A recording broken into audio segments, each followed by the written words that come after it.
First ever factory outlet Mukunda jewelleries Kukatpally Khammam Kothapet Somajiguda Hanamkonda and Suchitra. నమస్తే రమ్మగారు. రమ్మగారు, కొన్ని మనం తినే ఆహారంలో విరుద్ధ ఆహారాలు అని అంటారు. అంటే ఒకటి తిన్న తర్వాత ఇంకొక ఆహార పదార్థం తిన్నామనుకోండి, మనకు బాడీకి మంచిది కాదని, స్కిన్ ప్రాబ్లమ్స్ అని, హెల్త్ ఇష్యూస్ అని వస్తూ ఉంటాయి అంటారు. సో అలాంటివి ఏ ఉంటాయి? నిజంగా అది కరెక్టేనా? నిజంగా అది కరెక్టేనంటే ఆయుర్వేదం ప్రకారం కొన్ని ఆహార పదార్థాలు ఒకదానికొకటి విరుద్ధంగా పనిచేస్తాయి. కొంత జీవన శైలి కూడా ఒకదానికొకటి విరుద్ధంగా పనిచేసే జీవన శైలి ఉంటుంది.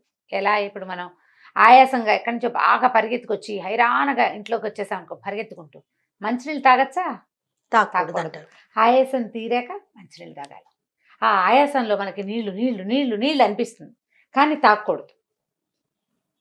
ఎందుకు? అంత ఆయాస పడుతున్నప్పుడు అట్లా గొంతు అవి ఆరిపోతున్న ఉండగా మంచినీళ్ళు కనుక తాగితే యాడ్వర్స్గా దాని రిజల్ట్ వస్తుంది. కాబట్టి మనం కొంచెం సెటిల్ డౌన్ అయ్యాక మంచినీళ్ళు తాగాలి, అంతే కదా. అన్నం తినంగానే పరిగెత్తకూడదు, అన్నం తినగానే పరిగెత్తకూడదు, అలసట పొందే పని చేయకూడదు. ఇది మనకు సాధారణ నియమం, ఎవరికైనా సరే. ఎవరైనా ఇందులో ఆయుర్వేదము, హోమియోపతి లేకపోతే అలోపతి తేడాలు ఏం లేవు. ఇది ఒక సహజమైన విషయం కదా. అట్లా ఇప్పుడు పదార్థాలు, చలవ చేసే పదార్థాలు తిన్న తర్వాత వేడి చేసే పదార్థాన్ని తినకూడదు. ఇది కామన్ రూల్ కనపడుతోంది కదా. చల్లగా ఉండే పదార్థం ఒకటి తిన్నాం, ఐస్ క్రీమ్ తిని కాఫీ టీ తాగుతామా మనం? తాగం కదా. చల్లగా అవుతుంది, ఆ చల్లగా అయిన తర్వాత వేడిది పోయకూడదు, కొంత గ్యాప్ ఇవ్వాలి. అలాంటి నియమమే ఇందులో కూడా ఆయుర్వేదంలో చెప్పబడింది. చాలా మంది ఆయుర్వేదిక వైద్యులు, చాలా మంది మన దగ్గర బివి పూర్ణచంద్ గారు, పూర్ణచంద్ గారు చేశారు. అవును, కొన్ని వీడియోలు చేయించాం మనం. చాలా ఎక్సలెంట్ ఇవి ఉన్నాయి ఆయనవి. నేను ఎక్కువ ఫాలో అవుతాను. ఆయన పుస్తకాలు కూడా మా దగ్గర చాలా ఉన్నాయి. కొన్ని క్యాప్షన్స్ కూడా చాలా ఇష్టం ఆయనవి నాకు. అవే కాదు, మనం ఆయుర్వేద వైద్యులు చాలా మందితోటి మాట్లాడుతుంటాము. వీళ్ళందరూ చెప్పేది ఏంటంటే, ఒక రకంగా పనిచేసే పదార్థం తిన్నప్పుడు దాన్ని విరుద్ధపరిచే ఇంకో పదార్థాన్ని తీసుకోకూడదు. రెండు వేరువేరు రకాలుగా శరీరం మీద తమ లక్షణాన్ని చూపించే పదార్థాలని కలిపి వండకూడదు, కలిపి వండద్దు అని చెప్తారు. మనం అన్నం తినేటప్పుడు కూడా ఒక విధానాన్ని పాటించాలి. మన అన్నం తినేటప్పుడు కూడా మామూలుగా మనం ఏం చేస్తాము, అన్నం మొదలు పెట్టేటప్పుడు స్వీట్ తోటి మొదలు పెట్టకూడదు. అవునండి. ముందు కూర, తర్వాత పప్పు పచ్చడి, ఆ తర్వాత పులుసు కానీ చారు కానీ, తర్వాత పెరుగు. జనరల్గా మనం చిన్న ఆహారం, సింపుల్ తిండి తినేటప్పుడు ఇలాగే చేస్తామా? ఇప్పుడు పాయసం చేసుకున్నాం అనుకో, ఏది పాలతో చేసిన పాయసం, పాలతో పరమాన్నం చేసుకుంటామా? పండగ రోజుల్లో పరమాన్నం చేసుకుంటాం, అన్నంతో పాటు వడ్డించుకుంటాం. ఆ వడ్డించేది అది ఎప్పుడు వడ్డించాలి? ఈ పప్పు కూర అయిన తర్వాత పాయసం లాస్ట్లో తినాలి. లాస్ట్లో తినకూడదు. పెరుగు తర్వాత పాయసం తినకూడదు అసలు. తినవలసింది ఎప్పుడు వడ్డించాలి? ఎవరైనా మీకు లాస్ట్లో తినే అలవాటు ఉంది మీకు, డెజర్ట్ లాగా భావించద్దు. పాలతో చేసిన పదార్థాన్ని ఆహారానికి మధ్యలోనే తినాలి. పప్పు పచ్చడి అయిన తర్వాత, పులుసుకి ముందు తీపి పదార్థాన్ని తినేసి, హల్వా చేసిన, పాయసం చేసిన, రవ కేసరి చేసిన వాటిని తిన్నాక అప్పుడు పులుసు, అప్పుడు పెరుగు తినాలి. ఎందుకో చెప్తాను నియమం. మనం పెరుగు అన్నం తిన్న తర్వాత, పెరుగు అన్నానికి పెరుగు పాలు ఒకదానికొకటి విరుద్ధం అవునా కాదా? పాలని పెరుగుగా మార్చడానికి మనం దేన్ని వాడతాం? తోడు వేస్తాం కదా, పెరుగే కదా. పెరుగు తర్వాతే కనుక మనం పాలతో చేసిన పదార్థాన్ని తింటే, ఇవి రెండూ కలిసి లోపల ఏదో ఒక చిన్న క్రియ జరగదా? జరగచ్చు కదా. అందుకని పెరుగు తర్వాత ఎప్పుడూ తినకూడదు. మనం భోజనాలన్నిట్లలో సాధారణంగా డిన్నర్కి వెళ్తే, ఎక్కడికైనా లంచ్కి వెళ్ళినా కూడా భోజనం అవగానే పెరుగన్నం తిని చేయి కడుక్కోవటం, ఐస్ క్రీమ్ కప్పు తీసుకోవటం సహజంగా చేసే పని. సహజంగా ఏమిటి, అవన్నీ మనకు అలవాటు చేశారు దాన్ని. ఇప్పుడు కొన్ని సంవత్సరాలుగా ఐస్ క్రీము భోజనంలో పెట్టడము, ఈ పొట్టలోకి వెళ్ళిన పదార్థాలతో పాటు అది కూడా వేడి వేడి పప్పు సాంబారు వాటితో పాటు ఈ చల్లటి ఐస్ క్రీము, ఇవి రెండు ఎంత పరస్పర విరుద్ధమో. మీరు ఎక్కడికైనా భోజనాలకు వెళ్ళొచ్చాక మీకు ఈజీగా తేలిగ్గా ఉంటుందా? ఉండదండి. అరుగుదలకి రాదు, పిల్లలకి ఎండైజేషన్ వస్తుంది. ఎందుకని దాన్ని మనం వేరే రకంగా భావిస్తాం. భోజనాలు అరగవని, లేకపోతే దిష్టి తగిలిందని, వాడిన నూనెలని బయటకు వెళ్ళి తింటే ఇదే వస్తుంది. మనం అన్ని విరుద్ధ ఆహారాలే తింటున్నాము, అది పొరపాటు. అది చేయకూడదు అసలు. ఐస్ క్రీమ్ భోజనంలో పెట్టకూడదు. స్వీట్లు పెట్టచ్చు, లడ్డూలు, బాదుషాలు లాంటివి పెరుగన్నం తిన్న తర్వాత తినచ్చు. అది హెవీ అవుతుంది, కానీ లోపల ఏదైనా రియాక్షన్ జరిగే అవకాశం లేదు. అదేలేండి. ఇలా విరుద్ధమైన ఆహారాలు తింటే కనుక పొట్టలో ఒక రకమైన ఇది ఆమం అంటారు, దాన్ని ఆమవాతం అంటుంటారు, అవి తయారవుతాయని అంటారు. ఒక రకమైన యాసిడ్స్ అన్నమాట ఆమం అంటే, బహుశా అని అనుకుంటున్నాను నేను. ఆమము అని రాస్తారు చాలా చోట్ల. ఆమవాతం అనేది కూడా చూస్తుంటాం. పుల్లటి తేన్పులు వస్తాయి, పులి తేన్పులు వచ్చేస్తాయి సాయంత్రం అయ్యేసరికి. అదే రాత్రి 8 అయినా సరే మధ్యాహ్నం 3ంటికి తినదే గొంతులోకి వస్తూ ఉంటుంది. అవును, అవునండి. ఆ రావడానికి కారణం మనం స్వీట్ తింటమే. ఆ స్వీట్ని మధ్యలో తినేసేయాలి. ఈ ఐస్ క్రీమ్ని తినకూడదు. అలాగని భోజనం మధ్యలో ఐస్ క్రీమ్ తెచ్చుకు తిని తర్వాత పులుసన్నం కలుపుకుంటే మనం స్టూపిడ్ లా కనపడతాం చూసేవాళ్ళు. ఫన్నీగా కనిపిస్తాం. ఫన్నీగా కనిపిస్తాం. అసలు ఐస్ క్రీములు ఎత్తేయండి. నేనైతే తిన్ను జయ, ఎక్కడ లంచ్లో డిన్నర్లో ఐస్ క్రీములు తిన్ను. నాకు డైజెస్ట్ కాదు, నా సొంత ప్రాబ్లం అనమాట. ఐస్ క్రీమ్ తిన్నాను చచ్చానమాట నేను. అప్పుడు నేను ఏ భోజనం చేయకపోతే ఒట్టి ఐస్ క్రీమ్ మాత్రమే తినాలి. అన్నం తిన్నాక ఐస్ క్రీమ్ తింటే సూట్ కాదు నాకు. చాలా సంవత్సరాలుగా నేను ఎప్పుడు తిన్నాను. ఐస్ క్రీమ్ విడిగా తింటా, దాని ముందు వెనక ఏం ఉండకూడదు. అప్పుడు కూడా కొంచెం ఇబ్బందిగానే ఉంటుంది, కాకపోతే దాని మీద ఉన్న మోహంతో తినడమే, వ్యామోహం కొద్ది. ఇలా కలపకూడని పదార్థాలు సాధారణంగా మీరు సెర్చ్ చేయండి, ప్రతి వాళ్ళకి తెలుసు. అవునండి, నాన్ వెజ్ లో కూడా చాలా ఉన్నాయి. మినపప్పు పెరుగు కలపకూడదు అంటారు, పాలు మినుములు కలపకూడదు. రమ్మగారు చెప్తా, నాకు తెలుసు. వెంటనే నీ వచ్చే ప్రశ్న ఏంటో. మనం పెరుగు గారెలు చేసుకుంటాం. పెరుగావడ, పెరుగావడలు నీవు మామూలు గారెలు 10-15 తినేవాళ్ళు టిఫిన్ లాగా పెరుగు గారెలు 2 లేదా 3 తింటాం. అవును, ఇవి ఎక్కువ చెయ్యము, ఎక్కువ తినము, రుచికి మాత్రమే తింటాం. నీకు గారెలు 15 తిన్నా తేన్పులు రావు. పెరుగు గారెలు తిన్నవాడు ఎంత మంచి డైజెషన్ ఉన్నవాడికైనా తేన్పు వస్తుందా రాదా? నిజం చెప్పుకోండి మీకు మీరు.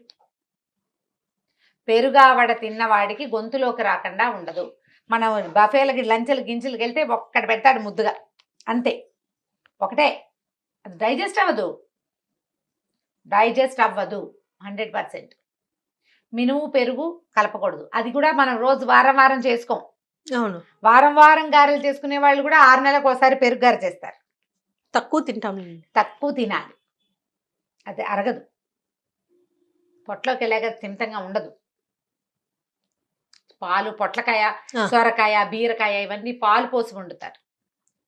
కొన్ని పొట్లకాయ, ఎగ్ లాంటివి కలిపి తినకూడదు అంటారు. తినకూడదు అవి కలిపి. నాన్ వెజ్ తిన్నాక రమ్మగారు పెరుగు కానీ మజ్జిగ కానీ తీసుకోకూడదు. మరీ ముఖ్యంగా చేపలు తిన్నాక, ఫిష్ తిన్నాక తినకూడదు అని అంటారు. తినకూడదు అంటారంటే అవన్నీ కరెక్టే, పాతకాలం వాళ్ళకి బాగా తెలుసు, ఆయుర్వేద సూత్రాలు మనకు తెలియదు. కానీ ఈ విరుద్ధాహారాలు, కందిపప్పు, పప్పు అన్నం పెట్టాక పెరుగు అన్నం పెట్టచ్చు, అన్నంలో పాలు పోసి పెట్టకూడదు అంటారు. మామూలుగా చిన్నపిల్లలకి అన్నం పప్పు అన్నం పెట్టి పాలు అన్నం పెట్టకూడదు. పాలన్నం అవి కలిపి పెట్టేటప్పుడు పాలు అన్నం కలిపి పెడతామా, అందులో పంచదార, బెల్లం లాంటివి వేస్తే డైజెషన్ పాడవుతుంది. అన్నం మెత్తగా కలిపి, ఎందుకు ఏం వేయకర్లు, అన్నం మెత్తగా కలిపి పాలు పోస్తే పాలు కలిసిన అన్నమే రుచి.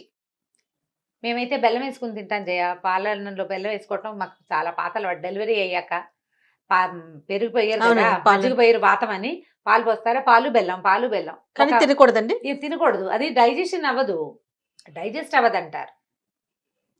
డైజెస్ట్ అవ్వదు అసలు. అమిబియాసిస్ లాంటి లక్షణం ఉంటే పొట్టలో బయటకు వచ్చేస్తాయి. పాలు బెల్లం తినేసరికి అలా 4-5 రోజులు తినేసరికి వచ్చేస్తుంది, డైజెషన్ అవ్వదు. ఈ డైజెస్ట్ కాని పదార్థాలను కలపకూడదు. చాలా మంది ఇడ్లీలో పాలు పోసి కలిపెడతారు. అవునండి, అసలు మినుము పాలు కలపనేకూడదు, మినుము పెరుగు కలపకూడదు చెప్తున్నాం క్లియర్గా. మరి ఇడ్లీలో పాలు పోయటం ఎందుకు? కాస్త చారు చుక్క పోయచ్చు కావాలంటే. కొంచెం రసం చేస్తామా, రసం పోస్తే కాస్త పలుచగా అవుతుంది. అసలు ఇడ్లీ కొంచెం చక్కగా మెత్తగా పల్చటి ఇడ్లీలు పెట్టండి, దిబ్బ ఇడ్లీలు పెట్టకుండా.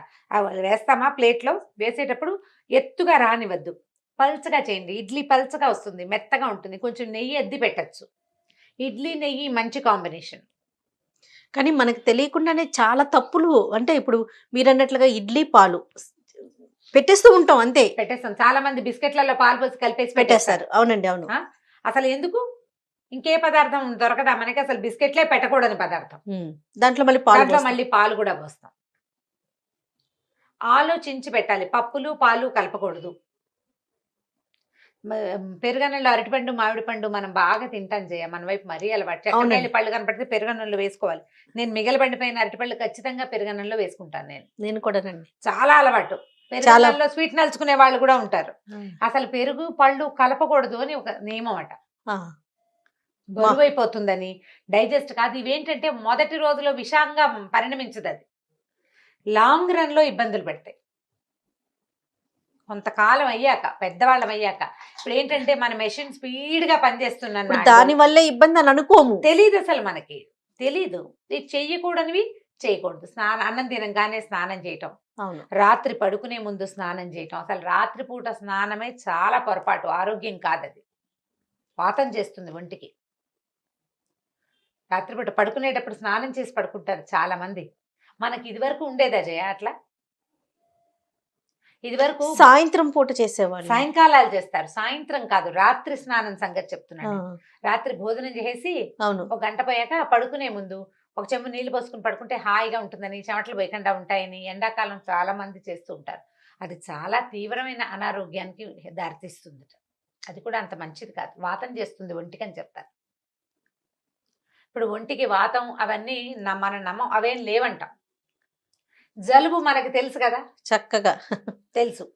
ఇప్పుడు జలుబు చేయకుండా ఒంట్లోంచి సెగలు వస్తున్నట్టుగా, హాట్ ఫ్లాషెస్ వస్తున్నట్టుగా ఉండటం కూడా మనకు తెలుసు కదా. అవునండి, ఈ రెండు ఎక్కడి నుంచి వచ్చాయి? మన శరీరంలో నుంచే ఇప్పుడు కదా. శుభ్రంగా ఉన్నావు, రాత్రి పడుకున్నావు, తెల్లారులేసరికి ఒళ్ళు నొప్పులు, బరువు వస్తాయి. ఏదో ఒక రియాక్షన్ జరిగింది కదా శరీరంలో. తెల్లవారు లేచేసరికల్లా లెథర్జిక్ గా ఉండటం, బద్ధకంగా ఉండటం, బరువుగా ఉండటం. ఏసీలు కూలర్లు వేసుకుని పడుకున్న వాళ్ళకి ఎక్కువగా కనపడుతుంది. ఆ చల్లదనం వల్ల వాళ్ళ ఒంటికి వచ్చిన ఇబ్బంది, దాన్నే వాతం అంటారు, వాయువు అంటాం. అదే మనం శుభ్రంగా తినేటప్పుడు అన్ని 4 స్వీట్లు వేసుకొని, అన్నం పప్పు పచ్చడి కందిపొడి వేసుకుని తినేస్తాము. ఒక 2-3 గంటల తర్వాత పొట్టకు తేన్పు వస్తుంది, కడుపులో మంట వస్తుంది, విసుగు వస్తుంది, సోడా తాగుదామనిపిస్తుంది, నడుద్దామనిపిస్తుంది, ఎప్పటికీ పొట్టలో బరువు తీరదు. ఇవన్నీ ఎక్కడి నుంచి వచ్చినాయి? మనం తినే ఆహారం వల్లే కదా. ఆహారం వల్ల లోపలికి వెళ్ళాక అది దాని ఇష్టారాజ్యంగా ప్రవర్తించి, మనం తిన్న ఫుడ్, మన పొట్టలో ఉన్న మెషిన్, అవి రెండింటికి కాంబినేషన్ సెట్ అవ్వక ఇబ్బంది పడుతున్నాం మనం. దానికి ఏదో ఒక పేరు పెట్టారు పాతవాళ్ళు, ఆయుర్వేద రీత్యా కొన్ని పేర్లు ఉన్నాయి దానికి. అరుగుదలకి రాకూడదు, అజీర్ణం, వాత పిత్త కఫ దోషాలు అంటారు కదండి. ఇప్పుడు ఇవి ఖచ్చితంగా ఉంటాయి. నీకు ఫ్లమ్ చేరింది, కఫం. నీకు తరచూ ఒళ్ళు నొప్పులు, బాధలు వస్తున్నాయి, వాతం. వామిటింగ్ సెన్సేషన్ వస్తుంటుంది, అరుగుదలకి రాదు, గొంతులు తేన్పులు వస్తుంటాయి పైకి, దాన్నే పిత్తం అంటారు. ఇప్పుడు ఇవి ఖచ్చితంగా ఉంటాయి. మనం ప్రధానంగా ఏంటంటే ఈ ఫుడ్ తోటి కలపచ్చా కలపకూడదా? కూరగాయలకు సంబంధించి ఏమైనా ఇన్ఫర్మేషన్ ఉందా రమ్మగారు మీ దగ్గర, ఇది కలుపుకోకూడదు అనేసి? ఇప్పుడు 2-3 రకాల కూరగాయలు కలిపి వండుకుంటాం. ఇప్పుడు కలగలుపు పద్ధతులు పనికిరావంటారు జయ. ఎలా అంటే ఇప్పుడు మనం టమాటాలు అన్నిట్లలో కలిపేస్తాం. అవునండి, ఆలులు చాలా వాటిలలో కలిపేసుకుంటాం. ఆలుగడ్డ కలుపుతాం కదా. అవును అవును, ఆలుగడ్డ కలుపుతాము. తర్వాత ఏమో గుమ్మడికాయలో కొన్ని కలపకూడదు. కొన్ని పదార్థాలని కలుపుకోకుండా ఏ కూరకు ఆ కూర చేసుకోవటం ఒక చాలా మంచి ప్రాక్టీస్ కదా. చిక్కుడుకాయ ఉందా, చిక్కుడుకాయ వేపుడు, చిక్కుడుకాయ ఈగురు, చిక్కుడుకాయలో అల్లం పచ్చిమిర్చి వేసుకోవచ్చు, కొంచెం కరివేపాకు కొత్తిమీర వేసుకుంటే చిక్కుడుకాయ రుచి. వంకాయ కూర వంకాయ రుచి కాదు రమ్మగారు, 2 కూరలు వండుకుంటాం కదా, మరి హ్మ్. కలగలపొద్దు, ఏ కూరకు ఆ కూరే వండుకుంటున్నాం, 2 కలిపి తింటాం కదా. అవును, 2 కలిపి తింటావు. నువ్వు ఇప్పుడు ఒక 2 కూరలు వండుకున్నావు, ఆ కూరని ఆ కూరగానే తింటావు. ఆ కూర రుచి, ఆ కూర తాలూకు లక్షణము వెళ్లాల్సింది వెళ్ళిపోతుంది. తర్వాత కదా నువ్వు రెండో పదార్థం తినేది. లోపలికి వెళ్ళి కలుస్తాయి కదా అని అన్ని కలుపుకుంటావు. అదొక పాయింట్, అది కూడా ఒక పాయింట్. లోపలికి వెళ్ళి కలుస్తాయి కదండి మనం. అందుకని అన్నానికి గ్యాప్ మధ్యలో అసలు మంచినీళ్ళు తాగండి అంటారు. కొద్దిగా ఒక చుక్క నీళ్ళు తాగి గ్యాప్ ఇస్తాం. పైగా నువ్వు 2 కూరలు ఎటేస్ట్ తెచ్చి ఎందుకు వండుతాం మనం? ఓ పప్పు, ఓ కూర, ఓ పచ్చడి, రసం, పెరుగు. ఇంతకంటే ఏమిటి? 2-3 కూరలు ఎవడు వండేసుకుంటాడు జయ అసలు? ఇప్పుడు ఏదో ఫంక్షన్లు అప్పుడు వండుతాం, రోజువారీ ఎన్ని చేసుకుంటాం? అవన్నీ చేస్తామా? చేయలేం కదా. అంత అన్నం ఎవరు తింటున్నారు అసలు? పగల అన్నం తిని రాత్రి అన్నం తినడమే మానేస్తున్నాం. ఆలోచించుకుని చేసుకోవాలి. ఆలు ఫ్రై, ఫ్రూట్స్ విషయంలో ఏమైనా ఉందండి? ఫ్రూట్ సాలెడ్స్ చేస్తారు కదా. అవును, ఫ్రూట్ సాలెడ్ కూడా కొన్ని కలపకూడదు అంటారు జయ. అంటే అవైనా కూడా ఇప్పుడు సాలెడ్ చేయటం అంటే అన్ని రకాల పదార్థాలు కలిపి మళ్ళీ దాంట్లో అవి కలవడం కోసం అది ఇంకోటి ఏదో ఉంది కదా, లిక్విడ్ ఏదో వేస్తాం. దాని పేరు ఏమిటి? కస్టర్డ్ లాంటివి కస్టర్డ్ చేసేసుకోవడం, కస్టర్డ్ పౌడర్ కలుపుకొని. ఎందుకు? ఏ పండుగ ఆ పండు తినకూడదు? ఏ పండుగ ఆ పండు తినచ్చు అనుకోండి. ఇప్పుడు అదొక కొత్త ఆహార పదార్థం అని ఒక ఫీల్ కదా రమ్మగారు. ఎప్పుడైనా తింటాం కదా, ఎప్పుడన్నా కదా తింటాం. అందులో పాలు పోసి అవి పోసి. ఫ్రూట్స్ మిల్క్ కలపకూడదు అంటారు సాధారణంగా. పాలు పళ్ళు కలుపుకోకూడదు. ఇప్పుడు పుల్లటి పళ్ళు ఉంటాయి, అందులో సిట్రస్ ఫ్రూట్స్ ఉంటాయి కదా, సిట్రస్ ఫ్రూట్ పాలు కలిపితే ఎట్లా విరిగిపోతాయి కదా పాలు పులుపు తగిలేసరికి. దానిమ్మలో కూడా కొంత సి విటమిన్ ఉంటుందా, అది కమలాలు, బత్తాయిలు, ఇవన్నీ గ్రేప్స్ ఇవన్నీ పులుపు కదా, వీటిలలో పాలు పోస్తే ఇట్లా విరుద్ధమైపోలా. ఏ పళ్ళకి ఆ పళ్ళు తినండి, ఎప్పుడైనా సాలెడ్ తినండి ఒక్కసారి, రోజు అవి తినం కదా. శుభ్రంగా అన్ని ద్రాక్ష పళ్ళు తినండి, ద్రాక్ష పళ్ళు తిన్నాక పిల్లలకి పాలు కలిపివద్దు. కమలాలు, ద్రాక్షలు అవి తిన్నప్పుడు పాలు తాగకూడదు. కలుపుకోవడం సంగతి పక్క పెట్టు. సిట్రస్ ఫ్రూట్ తిన్నాక కమలా పండిచ్చం పిల్లడు పాలు తాగుతాడు, కక్కేస్తాడు, పాలు పెరుగుగా అయిపోతాయి. లేదా పాలు తాగుతాడు, పాలు తాగిన కాసేపటికి ఎవరన్నా కమలా పండు తింటుంటే పిల్లల దగ్గరికి వస్తే ముద్దుకు ఒక కమలా తోనిస్తే ఒక 5 నిమిషాల్లో కక్కేస్తాడు. మనం ఈ కక్కేయటాన్ని సహించలేకపోతాం. పిల్లడు కక్కేస్తే అందరు పిల్లలు ఊరుకోరు, కొంతమంది ఏడ్చి గగ్గోలు పెట్టి సొమ్మసిల్లిపోతారు ఆ చిన్న వామిటింగ్కి. మనం చేసిన పని ఏంటి, పాలు తాగిన పిల్లడికి కమలా తొనబెట్టాం. మనం ఎక్కడ ఆలోచిస్తాం, పాలు బాగోలేదు, బాటిల్ సరిగ్గా కడగలేదు, ఇట్లా ఆలోచిస్తాం తప్ప కమలానే కారణం అనుకోము. చూసుకోవాలి, కొంచెం కష్టమే కదా రమ్మగారు. అంతే. ఇంకొకటి ఉంది చెప్తానండి నీకు, చాలా ఇంపార్టెంట్ మ్యాటర్. పొద్దున్నే ఇడ్లీ దోశ ఏదో చట్నీ తింటామా, ఇడ్లీ సాంబార్ తినేస్తాం, దాని తర్వాత కాఫీ తాగకూడదు. Idli sambar with coffee. కానీ జయ నాకు ఎప్పుడు మేము ఎక్కడికైనా ఊరు వెళ్ళినప్పుడు, జనరల్గా ఇక్కడ బయట టిఫిన్లకు వెళ్ళి అలవాటు లేదు మాకు. సంవత్సరంలో ఒకసారి లేదా 2 ఏళ్ళకు ఒకసారి బయటికి వెళ్ళేది మేము ఊళ్ళో ఉంటే. బయటికి వెళ్ళినప్పుడు ఏదైనా ఊరు వెళ్ళినప్పుడు టిఫిన్ తినాక కాఫీ తాగితే ఒక 3-4 గంటల పాటు మళ్ళీ భోజనం చేసాక తిక్కగానే ఉండేది. నాకు ఆకలి అనిపించదండి. ఆకలికి అది ఏమిటో తిక్క విసుగు, అది ఏమిటో తెలీదు. తర్వాత నేను ఒకసారి ఒక ఆర్టికల్ తెలుసుకుని చదువుకున్నాను. చదివాక నాకు అర్థమైపోయింది అనమాట, ఓహో నేను ఈ పొరపాటు చేస్తున్నాను. కాఫీ ఎత్తేసాం లిస్ట్లో ఇచ్చి. టిఫిన్ తింటే ఓన్లీ టిఫినే తిను, కాఫీ తాకు. టిఫిన్ తిన్న వెంటనే కాఫీ ఆ టీ ఏదైనా తాగుతారు జనరల్ గా. రమ్మగారు మీకు తెలుసా, బిర్యానీ తిన్నాక టీ తాగుతారండి చాలా మంది, ఎందుకంటే తొందరగా అరుగుదలకు వస్తుంది అని. మరి అది నిజమో కాదో తెలీదు. బిర్యానీ సంగతి నేను చెప్పను, కానీ పెరుగన్నం తిన్నాక టీ తాగటం మాత్రం చాలా పొరపాటు. బిర్యానీ సంగతి చెప్పరా? బిర్యానీ సంగతి నాకు తెలీదు. బిర్యానీలో కూడా పెరుగు వేసుకుంటాం కదా, పెరుగు వేసుకుని నలుచుకుని తింటారు కదా, రైతాలు వేసుకుంటారు. అవునండి. వీటి తర్వాత టీలు అవి తాగకూడదు. ఘనాహారాన్ని తీసుకున్న తర్వాత వేడి ద్రవ పదార్థాలను తీసుకోకూడదు. అది కూడా పచనం చేయబడింది. మంచినీళ్ళు తాగండి, వేడి నీళ్లు చాలా మంచిది. భోజనం తర్వాత కాసిన ఒక హాఫ్ అన్ అవర్ గ్యాప్ ఇచ్చి నిమ్మరసం కలిపిన వేడి నీళ్లు తీసుకోండి, ద బెస్ట్. మీరు హెవీగా భోజనం చేసినప్పుడు ద బెస్ట్. వేడి గోరువెచ్చటి నీళ్ళు తీసుకోండి, ఆరోగ్యానికి మంచిది. ఐస్ క్రీమ్ అన్నం తిన్న తర్వాత తినద్దు. భోజనం తర్వాత డెజర్ట్ తినాలి అంటే లడ్డూలు అలాంటివి తీసుకోవచ్చు, స్వీట్. పాయసం కానీ ఐస్ క్రీమ్ కానీ అంత మంచిది కాదు భోజనం తర్వాత. ఈ మొదటి రోజున తినగానే నాకేం లేదండి, మేము శుభ్రంగా తింటాం, మేము ఎన్నేళ్ళ నుంచో తింటున్నామని చెప్తారు ఖచ్చితంగా. అవునండి, అవును. ఇప్పుడు మనం డాక్టర్ గారితో మాట్లాడినప్పుడు కృష్ణ కిరణ్ గారు మనకు అలాగే చెప్పారు, ఇప్పుడేం ఉండదు, ఇప్పుడు బాగానే ఉంటావు నువ్వు. దీని తాలూకు ఎఫెక్ట్ నువ్వు లోపల నీ మెషిన్ ని నువ్వు పాడు చేసింది, చిన్నగా చేసింది నీ ఆఫ్టర్ 45 ఆ వ్యవహారం బయటపడుతుంది. నువ్వు చిన్నప్పుడు చేసిన దానివల్ల ఇది వచ్చిందని నీకు తెలియదు. నేను చిన్నప్పుడు ఇలా చేసా అందుకు నాకు ఇలా వచ్చింది కాబట్టి మీరు ఇలా చేయకండి అని మీరు పిల్లలు కూడా చెప్పలేకపోతారు, మీకే తెలియదు.